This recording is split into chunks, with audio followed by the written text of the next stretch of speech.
भारत हमारा देश है। हाँ, ये मुसलमानों का देश है, तो आप अपने धर्म ग्रंथों में इस देश का नाम बताइए। हम तो बड़ी खुशी खुशी स्वीकार कर लेंगे ये मुसलमानों का देश है। तो आपके जो धर्म ग्रंथ हैं उनमें गंगा नदी बताइए, यमुना नदी बताइए, हिंदू जाति बताइए, ब्राह्मण बताइए, क्षत्रिय बताइए, वैश्य बताइए, शूद्र बताइए।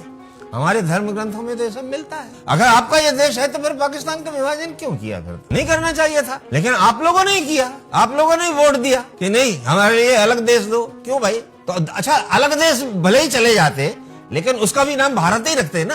आपने उस देश का नाम पाकिस्तान कैसे रख लिया? अगर ये देश आपका है और इसका नाम भारत है, आप ये बात स्वीकार करेंगे कि इसका नाम भारत है। एक अमरूद के दो टुकड़े करो तो दोनों टुकड़े अमरूद ही होंगे ना। ऐसा तो नहीं होगा कि एक टुकड़ा आम हो जाएगा और दूसरा टुकड़ा अमरूद हो जाएगा। किसी भी कपड़े के दो टुकड़े करो तो ऐसा तो है नहीं कि वो दूसरा जो है कोई दूसरा हो जाएगा और एक टुकड़ा कपड़ा रहेगा।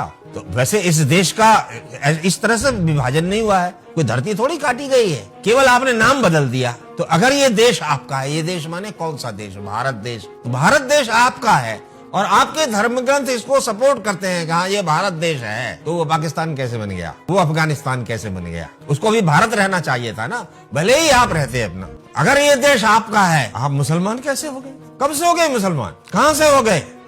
सबसे पुराना ग्रंथ ऋग्वेद माना जाता है। ये आधुनिक वैज्ञानिक भी इस बात को मानते हैं। यहाँ के हमारे धर्म ग्रंथों में इस देश के चप्पे चप्पे का नाम आप आज भी देख लीजिए। आप लोगों ने आकर के यहाँ धर्म ग्रंथों को इतना जलाया है, उसके बावजूद आज भी जो धर्म ग्रंथ बचे हुए हैं उनमें हमारे इस देश के कण कण का वर्णन किया गया है। हमारा इस देश की महिमा हमारे धर्म ग्रंथों में गाई गई है। अहो अमीशाम किम कार्य शोभनम प्रसन्न येषाम स्वेदत स्वयं हरे यैर जन्म लब्धम नृषु भारताजिरे मुकुंद सेवो पैकम स्पृहाहीना।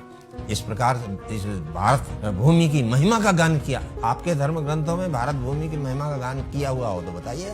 इसलिए महमूद मदनी की ये बात। देखते रहिए धर्म की आवाज। धर्म की आवाज चैनल को सब्सक्राइब अवश्य करें।